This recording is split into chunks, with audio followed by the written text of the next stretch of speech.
The Hoosiers just sent a shockwave through the Big Ten. A 63-10 demolition of number 9 Illinois. And now, Indiana has vaulted to number 11 in the AP Poll. Tonight, we'll break down how the offense clicked on all cylinders, how the defense shut down the Illini, and what this statement win means heading in. The Hoosiers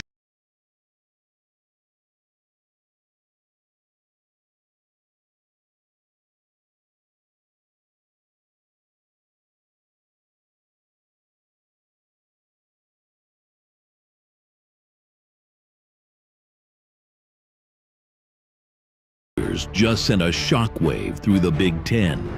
A 63-10 demolition of number 9 Illinois. And now, Indiana has vaulted to number 11 in the AP Poll. Tonight, we'll break down how the offense clicked on all cylinders, how the defense shut down the Illini, and what this statement win means heading into a huge showdown with Iowa. Plus, we'll dive into the key stats, player performances, and we set the stage for the road ahead. Buckle up. The Hoosier Tailgate starts now. And picked off up the sideline. Indiana, Asbury, walking them down. Woo! IU, America, they got a football team now.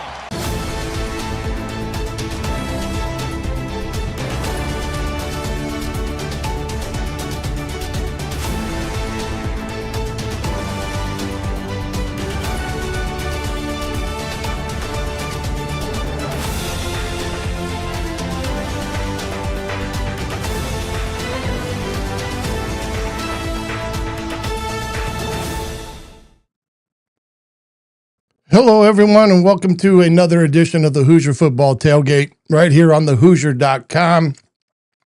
I am the coach, Shannon Griffith, and tonight we're talking about that Indiana rolling number 9 Illinois 63-10 Saturday night in a jam-packed Memorial Stadium on the campus of Indiana University. Also in front of a national TV audience on Big Saturday Night on NBC, and also going to vault the Hoosiers into the number 11 spot in the AP poll. We're going to break it all down tonight. We're going to look at it from the stats, the Big Ten storylines, you name it. We're going to have it here. And I'll say this right out of the gate. I'm not sure Indiana can play another perfect game like they played Saturday after that performance on Saturday night. It was something that was truly amazing to see, and Indiana came ready to play all out against Illinois. You know, the biggest thing that Indiana was able to do, and we talked a little bit about this on Thursday, was they were able to play complementary football once again. Offense was clicking on all cylinders. Defense, of course, led the way with 7 sacks.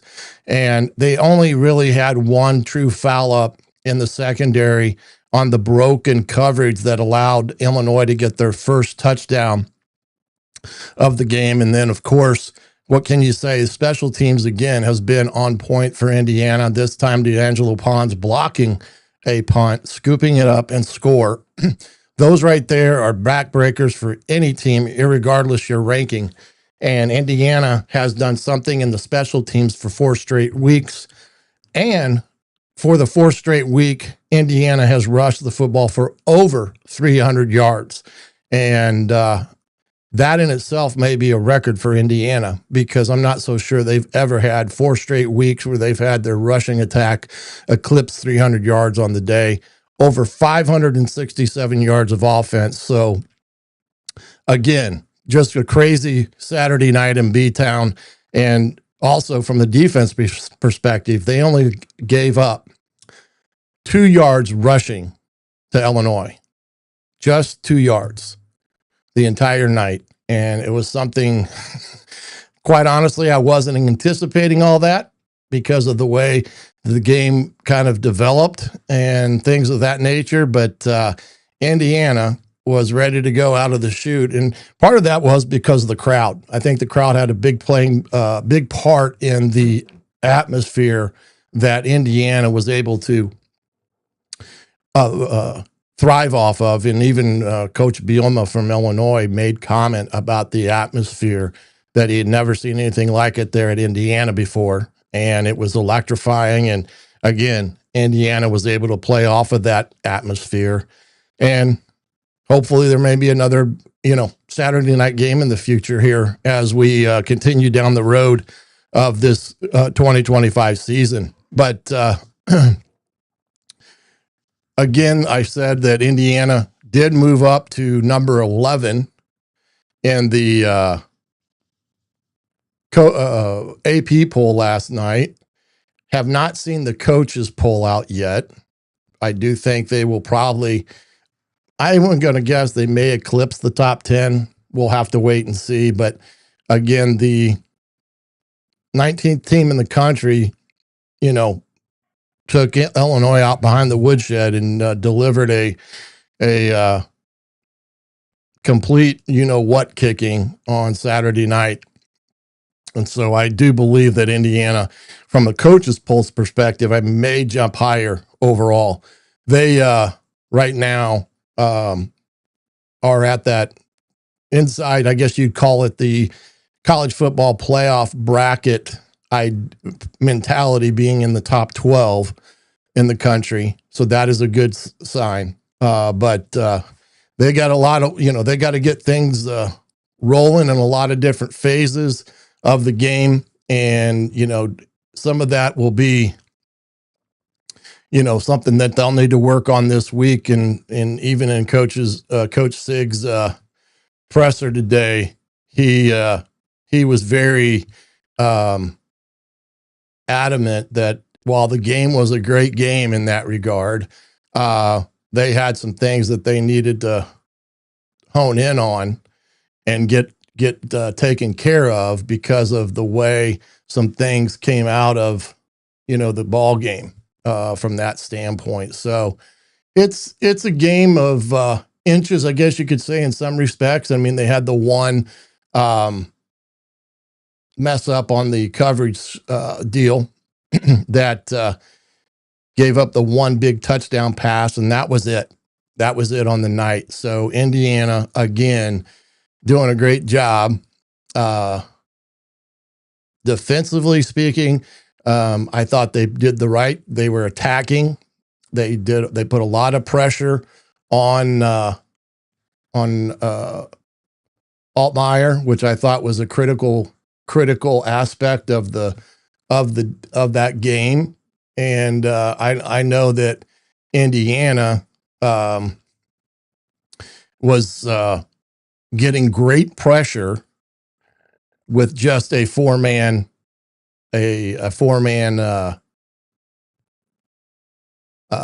defensive line that they had rolling in and out of that group.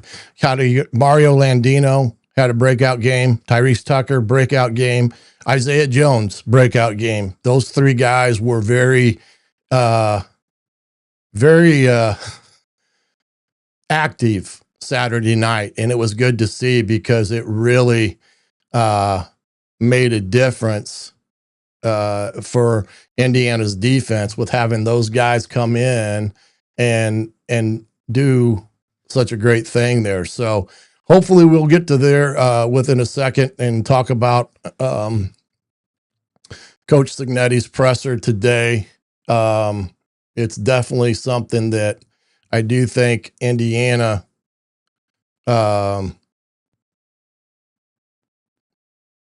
did have I think they had 59,000 in attendance on Saturday night, which in itself is a remarkable feat on a Saturday night in Bloomington. So again, that's a good sign to the fans, and the student body was excellent, and everything just fell into place for a magical night in Bloomington as Indiana come away with that. Nothing really said today by Sig in his pressers today. Nothing that was overly, earth shattering, I guess you could say in some respects. He didn't have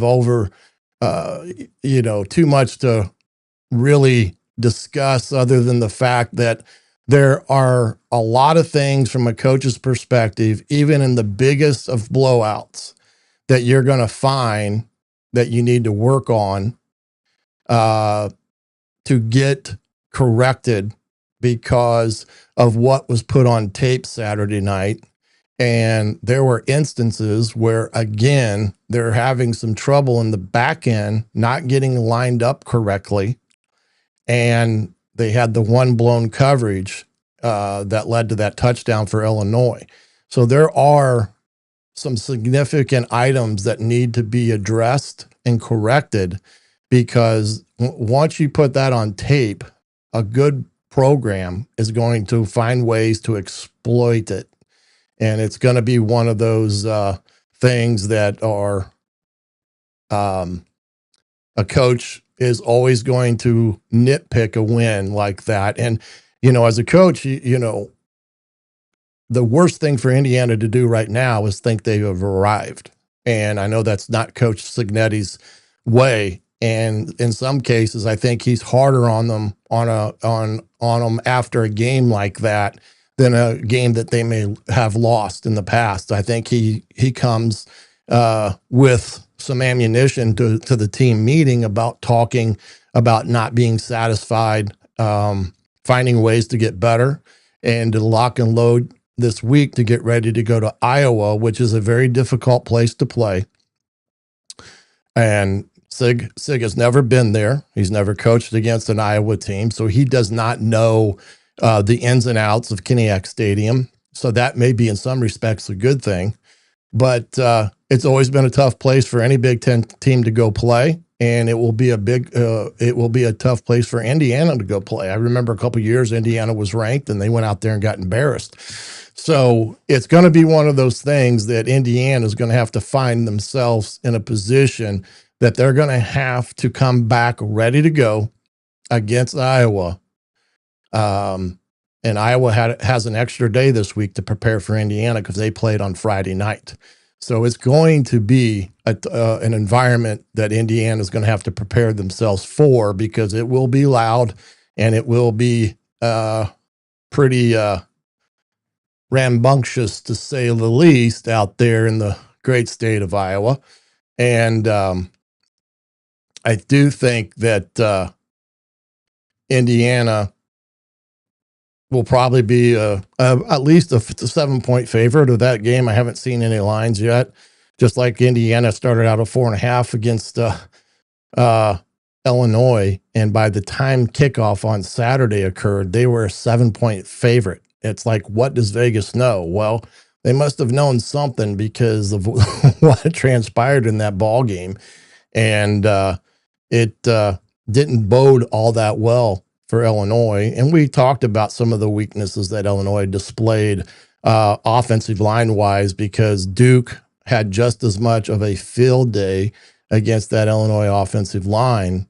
They turned the ball over 5 times, Duke did, and that's what led to their defeat. You can't turn the ball over. And Illinois was able to capitalize off of all those turnovers. So it's crazy from that standpoint of what Indiana was able to get accomplished in that game. And I think Sig, for the most part, was very pleased with how the team played every play at full speed, and there was no let up. And when they got opportunities to have big plays, whether it was defensive or offensively, they capitalized. So you can't say anything about that in that regard. One thing I do want to bring up before we get too far into the end of the show tonight, just remember Fanatics is a proud affiliate of the Hoosier Tailgate. Find that link in my bio page. You can go to Fanatics Game Gear store and pick up all your Indiana apparel. So we thank them for that. Also, if you're joining us tonight via YouTube, by all means, make sure you hit the subscribe button as well as the notification bell to let you know when we are going live. So you're well informed about that. In the seasons, we go on Monday and Thursday night, 7:30. And if you hit that bell, they'll let you know when we are live. And I do think you can even chime in from the chat in X now as well. So by all means, if you got a question that pertains to Saturday's game, by all means, but feel free, go ahead and ask that question. We'll try to get it up and answered for you as much as we can and go from there. But I already mentioned this stat there with Hoosiers rushing attack, fourth game, over 300 yards. Big game from Kalon Black with some big runs, one on the fourth down where Indiana had initially thought of punting it.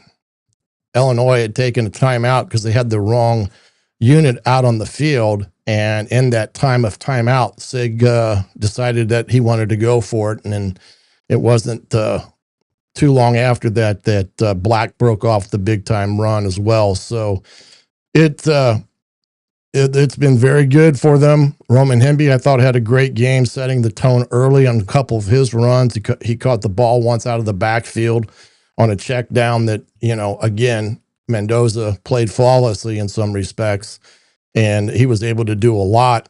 Hemby was, as well as Black. And then how about Martin coming in late, getting his reps, and another game for him, over 100 yards and a couple of touchdowns. So Indiana right now is blessed with the number of backs that they have that they can throw out there in a rotation, and they all have something a little bit different to bring to the table on when they're in there. And Indiana will need all three of them as they continue their 3-game gauntlet here. This game up now is against Iowa this coming Saturday. 3:30 kickoff, 2:30 Iowa time, and it's on CBS. So it will be the national televised game from CBS, as that game, again, it's a big-time game for Indiana to come off this win and go right out and try to get a big road win at Iowa prior to going out to Oregon in a couple weeks. So we'll see what all happens around there. And then in and around the Big Ten, again, I think Michigan got back in their winning ways as well. USC continues to win. Their quarterback is playing really good right now. They beat Michigan State late on Saturday night. And outside of that, Ohio State and Penn State are both games that got big games this week, but Penn State's got the biggest because Oregon's coming to town. So that's going to be a huge game there in Nittany Valley because of Penn State. I believe that's a night game. I do think that's a night game there at Penn State. So it's probably going to be a whiteout, and that will be a tremendous game because whoever wins that game has got to feel that they have an inside track of being the one of the teams to play for the conference championship at the end of the year. And we've already kind of said that I kind of feel like Oregon not only is probably the best team in the Big Ten, but maybe the best team in the country the way they've played.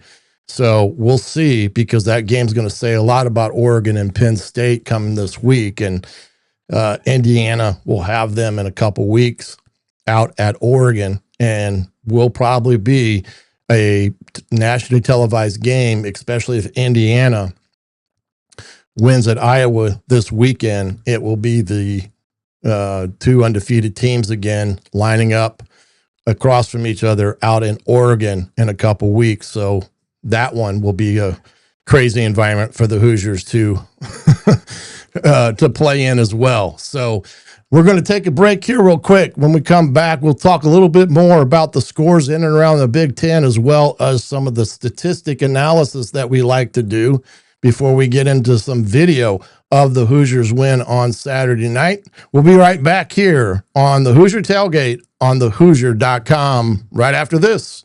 Huddle up. Football fans, tailgate season is here and nobody gets. You ready for game day like Academy Sports and Outdoors?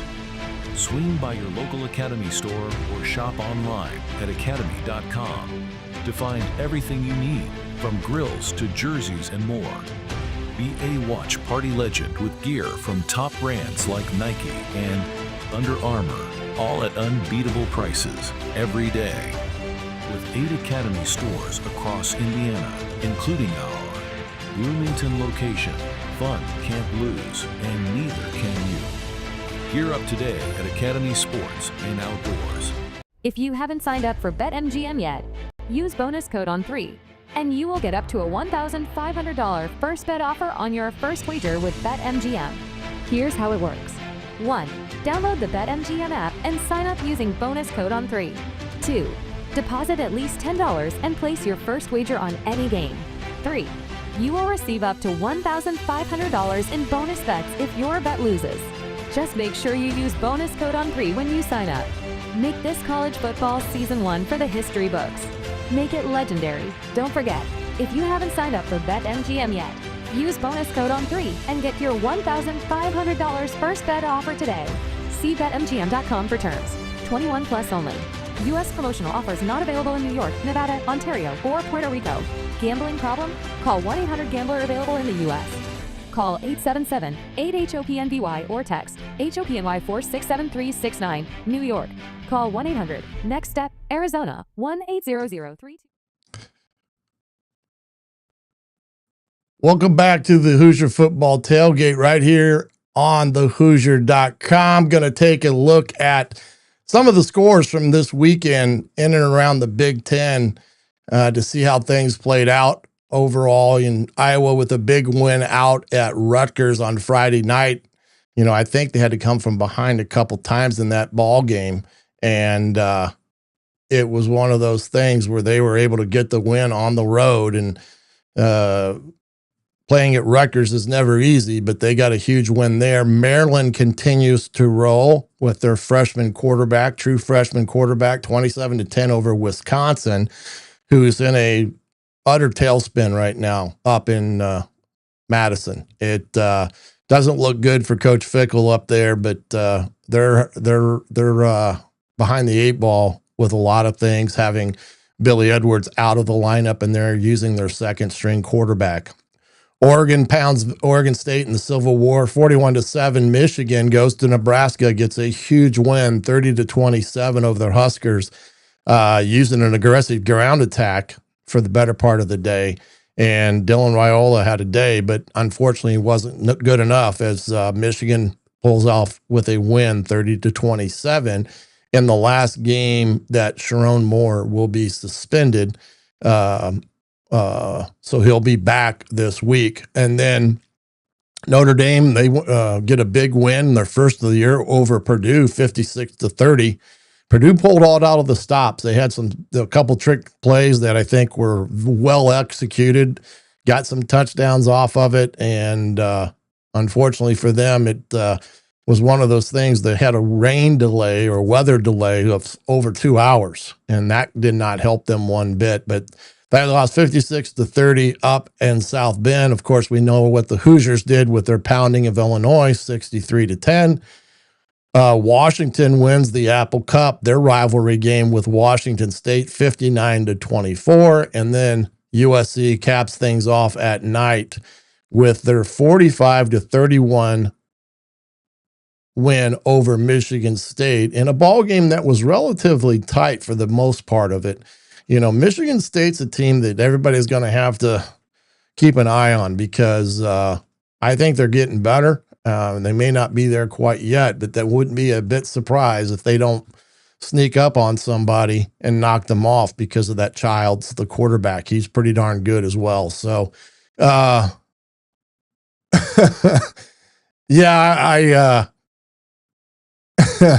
they still have a team, right?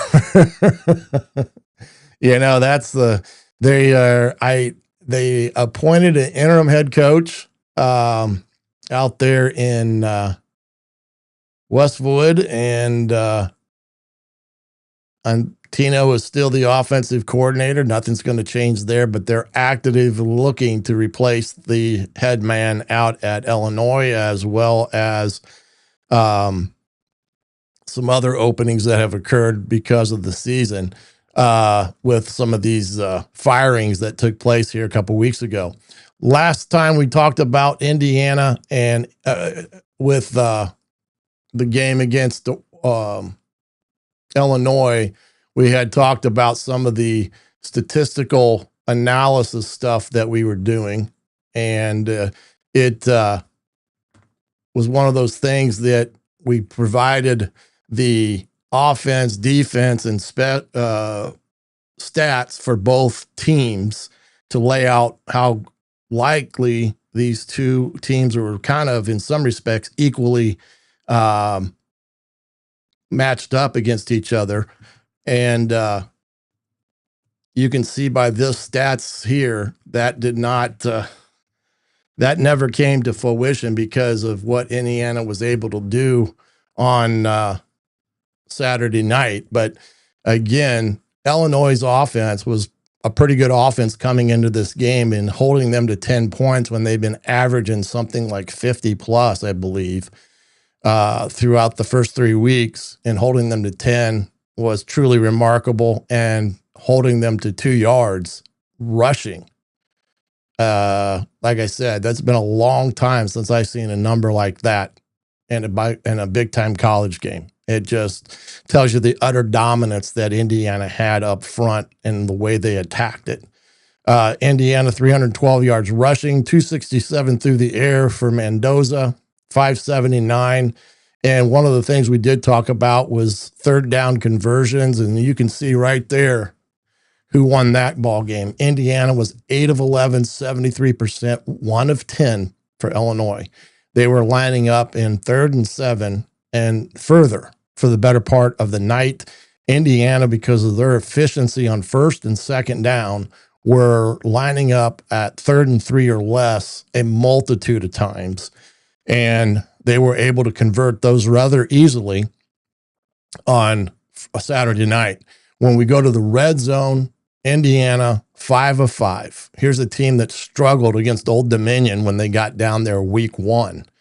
And that led to Indiana's, win that could have been more lopsided than it showed on the score paper because of their ineffectiveness in the red zone. So the last couple of weeks, they've been pretty much red hot. And a couple of the throws that Mendoza made, one to EJ Williams and the other one to Surratt, man, oh man, those were big time throws that you see and you'll see in the NFL, quite frankly. And then the defense, of course, the touchdown that they gave up was a big play. So they Illinois never ever threatened the red zone of Indiana. Even before the half, that field goal kick was like 46 yards, if I'm not mistaken. But they were never in a position to threaten the red zone the entire game. That's just a tremendous, tremendous game put out there by Coach Haynes and that defense, while Indiana scored 35 points because they were 5 of 5 inside the 20. 100%. They won the turnover margin, a +1 with 1 interception. Again, Indiana, no turnovers on the night. And then points off of turnovers because there were no points off of turnovers this week by either team. But you can see there by the overall statistical analysis of this ball game, not only did Indiana dominate on the scoreboard, but they dominated on the stat sheet as well. And I'm still kind of blown away by how good Indiana played and how well they were ready to go on Saturday night. I would not have thought in a million years that they would blow this team out of the water 63-10. Honestly, I'm as guilty as everyone out there thinking this was going to be a closer ball game than maybe what the spread indicated, and a 4-quarter game. And all likelihood, this game was over at halftime. And It just Indiana out physicaled them at the point of attack, out in space. Illinois lost like 3 players on the night due to, Indiana's physicality, and just pounded, out of Illinois. And I know on Saturday morning on the ESPN game day, where they are picking the winners of the day, everybody on their panel, with the exception of Pat McAfee, had picked Illinois to win over Indiana, with a couple even making comments about Illinois being the more physical team. And I got a feeling that was communicated pretty loud to Indiana's players throughout the day about some of the comments that were made on ESPN's game day. But it's just a unbelievable game by those kids up front on both sides of the ball. And yeah, John, they may be as good as anybody in the country when it comes to the offense and defensive lines. We'll see. I mean, we're going to see here this week, and then of course, definitely when they go out to Oregon. But if they can continue to control the line of scrimmage like they have, they will match up with anyone and everyone in that regard. When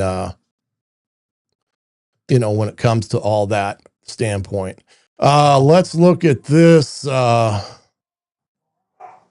Some top players of the game on Saturday. I think I'm back.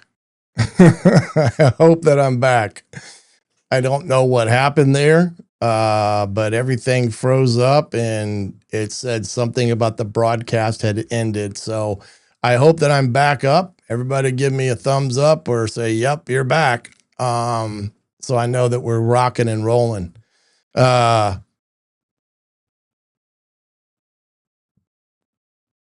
great, Scott. I hope we had a great time. That in itself is a great game to have your boy with you because of the way that game turned out, because of what Indiana was able to do. That's for sure. But I'm glad that I'm back in live here because, like I said, I don't know what happened there, but it was really weird for a second. So glad we're back talking about Fernando Mendoza. Again, 21, 23, 91% completion rate, 5 touchdown passes, QBR of 260. He has to be in the Heisman discussion now. He's had 3 weeks of, I think he's maybe thrown 3 incompletions over the last 2 weeks. That is just unheard of. And his accuracy again on Saturday was, just crazy good. And you can tell he's comfortable in the offense now. He's comfortable with Coach Shanahan's play calling and how he's getting coached, and his confidence level is soaring. And which is a good sign for Indiana because this kid has all the potential in the world in that regard. I don't think many people, Scott, felt never would see the stadium to that extent on Saturday. But again, that happened a couple times last year, and it's continuing now with this team. Elijah Surratt, what can you say about him? Waffle House is always open. That kid, too, is a player. 9 receptions, 92 yards, 10.2, 2 TDs. He had a long pass to 21. He had 10 targets, and I talked about this on what I thought Indiana had to do in their play calling. We're going to go over that in a second, but there had to be design play calls where you're saying, I'm going to try to get the ball to Elijah. I'm going to try to get the ball to Cooper. I'm going to try to get the ball to EJ. And I thought for the most part, they did that on Saturday. And because these kids are too good not to have targets during the game because they are what makes teams around them fear Indiana's passing game. Because Illinois played man for the better part of the game. Indiana just undressed them at the line of scrimmage 9 out of 10 times. And, they also blocked pretty well for the most night. But those 2 guys on offense were pretty darn good. Isaiah Jones again. He was a major impact on the game. 2 of the sacks he got were early. He's stepped in and done some great things. Him and Hardy both have been dynamite alongside Aiden Fisher. But this kid, I love his motor. I love the way he plays. I think he's a guy that, he's going to be a great linebacker at Indiana to step into that role in another year. Just tremendous. Landino, again, he breakout game as far as I'm concerned. 2 sacks, 2 TFLs. He was very present and noticeable along the defensive line as they dominated Illinois' offensive line. They were just getting great push at the point of attack. Illinois' offensive line for the most of the night was in Altmaier's lap. I mean, that kid didn't have a prayer on Saturday. And that was due to the fact that the Indiana defensive line was getting tremendous push up the field. And he was part of that, as was Tyreek Tucker in that regard. But I thought those were some of the standout, guys from Saturday night. I could have sat up there and talked about more than just these guys, because I think you got to give the offensive line a ton of credit for what they've done over the last three to 4 weeks. They're just playing at a high level. Getting Coogan as you're in the offseason through the portal was a huge get for the offensive line. Once they got him, it was, you knew they were in good hands from that point of view, leadership, because of what he brings to the table and what they put on his plate to run the show for the offensive line. And he made a couple huge blocks that sprung guys for big plays. So, not to not mention more than just some of those guys is probably not smart, because I could have named about 5 or 6 other guys. D'Angelo Pons had a heck of a ball game. He blocks a punt, he scoops and scores. But, D'Angelo, you kind of expect that out of him because he's the best there is in the Big Ten. That kid is phenomenal. And the only thing I wish is that you could take about 10 of him and have him on your team, because he's that special of a player. And your guys are being treated to some great players in this Indiana football team that are going to be in the NFL. And D'Angelo will be one of those guys. I mean, that kid's special.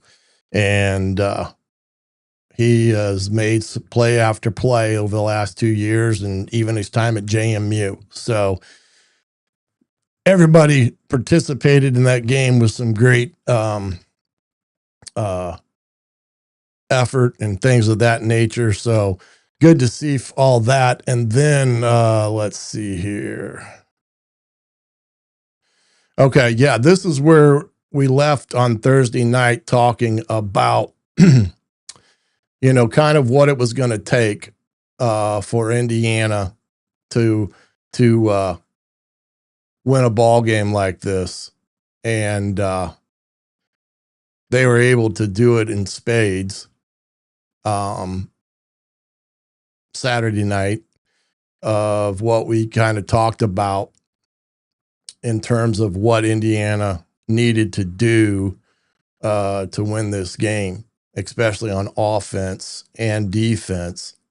And I don't think you can say that this wasn't accomplished, because they did it all on Saturday and did it well from that standpoint. And they just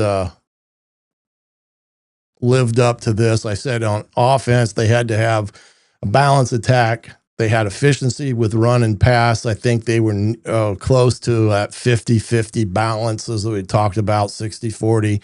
I thought Shanahan's play calling was aggressive at the appropriate times of the game. I do believe he tried to, establish the run like they have in the last few weeks. I think that was key in this ball game, and he did that. He had the targeted plays like I discussed for that ball game because of what we had talked about, having plays for Surratt, having plays for EJ or Hemby or things like that. I do think he met the challenge of making sure that he was able to spread the ball around on a consistent basis with all those players. And I think it paid huge dividends by what they were able to do out in space, especially taking advantage of one-on-one.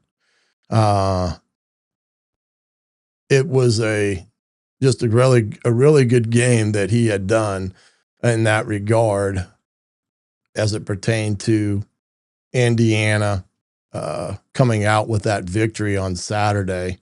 Let's see here. I got to pick up my defensive ones here. There we go. And then defensive side of the ball, we talked about winning first down. I don't think there's any question that Indiana's defense dominated first down against Illinois. They very seldom got an inch on first down.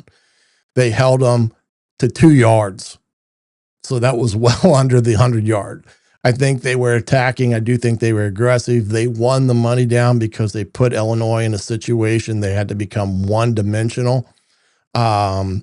They got the one turnover, and they did force Illinois to be one-dimensional because of the score got so lopsided, and that defense having 7 sacks on the night. So you can see how Indiana thoroughly dominated this game by what the coaches were able to put together in a plan, how they communicated that all week so the kids were all on the same page. So when that whistle blew on Saturday night, there was no body out on that field that was on a different page than what the coaches were.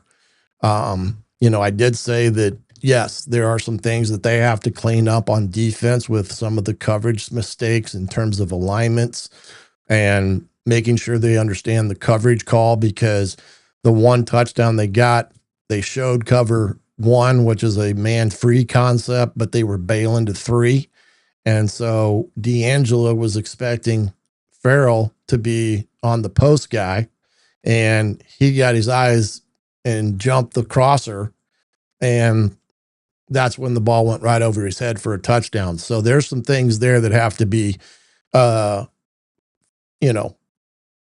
worked on and get better at in terms, and then of course the alignment, because like I said, you put that on tape, there's coaches out there that are going to test you to make sure you've corrected it. And that's why you've got to make sure that you have corrected those mistakes on both sides of the ball. So like some of the first protection mistake that Fernando got sacked on in that first drive, I believe that was the left guard's responsibility on that play. And he got locked in on the one technique with Coogan and didn't come off on the linebacker that blitzed the B gap.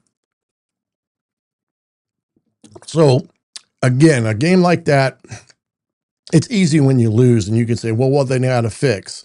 And it's a multitude of things. And even when you win a game like this as a coach, your mindset, and you watch a game objectively, and you get the kids to watch the game objectively and point out areas where maybe they got lucky because Illinois didn't exploit it, or, they get on the same page of what happened in the communication process that led to this breakdown.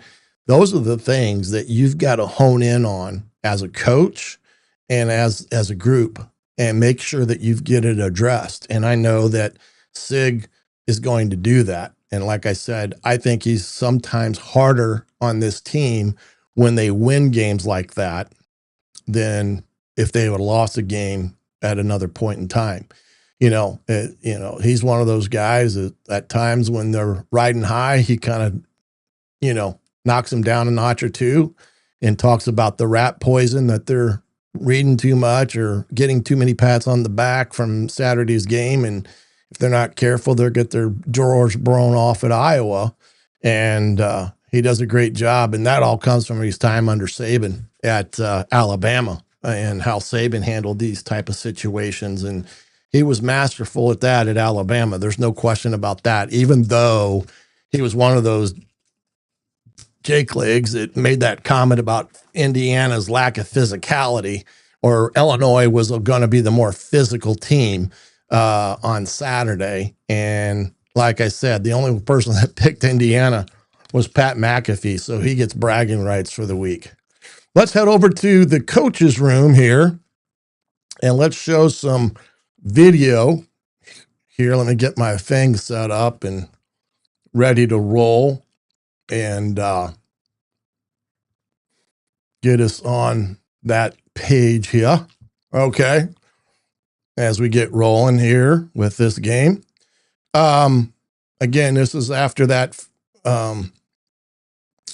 timeout. Indiana's on a 4th and 1 here. They decided that they were going to punt. Illinois calls timeout, and they put Kalon Black in, and they run basically a inside zone A-gap buster, and Black picked up the much needed yardage for first down. So they come right back on 1st and 10, and they're going to target my man here, Mr. Cooper, on his pass route running abilities. As you see here, that he runs a great route, RPO type of game. Illinois, as you see here, is rolling, and we talked about this. They're showing a cover 2 shell. But for the quarterback, he knows right now it's pretty much man, because he's looking at him, and he's really looking at him. Okay. And this guy's already creeping down, I should say. This safety's creeping down in this manner. And so Fernando already knows that what he's got coming. Oh, come on. It doesn't like me tonight. Don't know why, but it doesn't like me tonight for some reason. Let's go ahead and get that rebooted the way it did it there. So we'll see if we can get this rebooted. But that guy was coming downhill, and we're going to get back to our video here. Whoops. Sorry that happened. Oops. No, that wasn't it either. Where is that?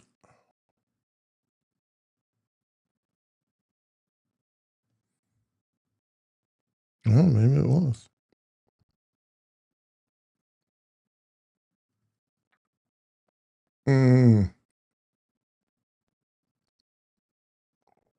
Okay. Let's see. I think that's what I need. All right. But anyway, we'll come back to that later. But here's the play that D'Angelo does a heck of a job on the punt. Illinois makes a mistake here. 6, 7, 8, 9, 10.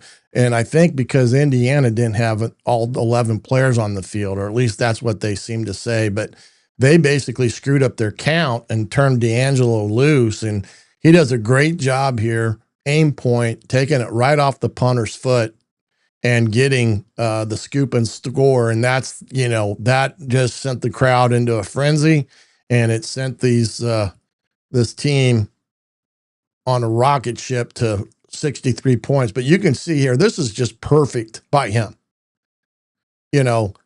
He gets to the point, his aim point is like 7 inches in front of that punter, so he's not going to run into him. He shoots his hands, and that's just, right there, technique-wise, you can't pick anything apart about that one. Really good. Here's the touchdown pass, and you can see what Indiana does here. Indiana is in kind of a 3-deep look right now. And D'Angelo's disguising as man, but you're going to see him bail there. So Farrell is coming here into the middle third. This guy's going to run a big, deep crossing route. So this is a route you throw to exploit either cover 1 or cover 3. And what happens is D'Angelo's in a perfect position to stop and pick up this crosser if Farrell keeps going. Well, he doesn't, and he jumps on the crossing route, see him there, and it's over. And he kind of hung out D'Angelo on the coverage wise in that one, and it was 6 points. All right, here is that play that we already looked at. This is after that big play to Cooper. They run the quick screen outside here. What a job by E.J. Williams. Watch this kid block this guy. Number one, I don't think he even wanted any part of this because that is just piss poor effort. Now, they could say that's holding on E.J., but I think he did a heck of a job, and Omar does a great job of getting in the end zone there. Here's a 2nd and 7 again. Indiana efficient on first down. They're bringing the heat, and great job. They just take everything off here. Kamara's doing a great job, and look at the tackle. I mean, this kid was getting held and everything the entire night. And I know there's some people wondering why he's not getting the number of sacks that he's accustomed to last year. But when you're named commodity now, remember, he was a kid last year that came on the scene nobody really knew about. And so there was nobody on the outlook for him. Well, he's got a name for himself now, so they're going to block him, hold him, bite him, whatever. And that's fine because it's going to open the door for other people. But, you know, he gets held so many times. This is Isaiah Jones on their blitz, doing a great job there, getting by the line, running back, and picking up his first sack of the night. And the kid plays with a lot of emotion. Here's the touchdown to EJ. Watch this throw. And this is just a kind of a what we call skinny post or slant route. Good red zone route. Again, they're kind of showing that shell look, but they know it's man, and this guy's probably going to be like a robber. And watch the throw that Mendoza puts on here. This is just crazy. And just right where only EJ was going to be able to get it. And that's how he threw it to him. And again, you'll see it from this angle. You'll see that safety there. And he knows right now who he's going to. Why this guy's Brady's coming through here and he's occupying too. He knows he's coming right to EJ right now. And he just waits for that clear, and then he puts it in a spot nobody else can get but EJ. That's just a hell of a throw. That's an NFL caliber throw. And again, this was just a tremendous call by Coach Shanahan. If you watch the game on Saturday, and I was saying this watching it, Illinois, on any time they had 2nd and long, they were pressuring Indiana. Or if they had 1st and long, they're going to pressure them. So this is the time he sits 1st and 15. Indiana just took a procedure penalty, which they had 2 on the night. And he calls a tight end middle screen. And this is a great play. Hemby's going to come out here and be a decoy. So he looks like the guy they're going to throw it to. Nowakowski just kind of settles, and then he kind of pops up here. And these linemen kind of let everybody through, and then they're the cavalry leading the charge. Boom. I mean, after this, there's nobody left. Coogan and Evans take care of their guys, and just a big-time call at the right time by Coach Shanahan, and very well executed by Indiana. Here's a 3rd and 5. Look at the push here. This is the one I wanted to show. This is what I mean by the push they're getting. Indiana's bringing a 6-man blitz here, taking advantage of an open set, but they're getting great push on the quarterback, and he doesn't have a shot and you know what. And Whalen and Landino get the sack there. Just a great play overall. This was the play that I think broke the back of Illinois, even though it was already 35-10. First drive of the second half, Indiana comes out. It's 3rd and 2. Watch this kid's block on this run by Keelan Black, because this is just inside zone. Just enough to keep number 7 off of him. They're in man coverage, so he's theoretically blocking too because the corner's following him. And then Black just, he was 88 out the gate, and it was over with. And then again, 42-10, 3rd and 7, no chance. This kid had he didn't have a prayer all night. Again, great push. They get him they know that they're passing it, and Indiana just pins their ears back and just rips it. And Landino and Tyrese Tucker again. So a tremendous job by Indiana on Saturday is all I can tell you. The kids, they played well. The coaches called the game well. It was just a thorough ass whooping that Indiana put on Illinois. But now their focus has to go to an Iowa team that beat Rutgers on the road. Their quarterback has won a lot of games at the FCS level. He was at South Dakota State, won a national title. He's a guy that can throw it, and he's a guy that they will do quarterback design runs with. So, he's a big body kid. So Indiana will have another tough test this week as they head to Iowa on Saturday afternoon at 3:30 on CBS. Remember, we're back Thursday, and I'm going to break it down for you against the Hawkeyes and what Indiana will need to do on this road test of the year. Their first trip on the road away from Bloomington and Memorial Stadium.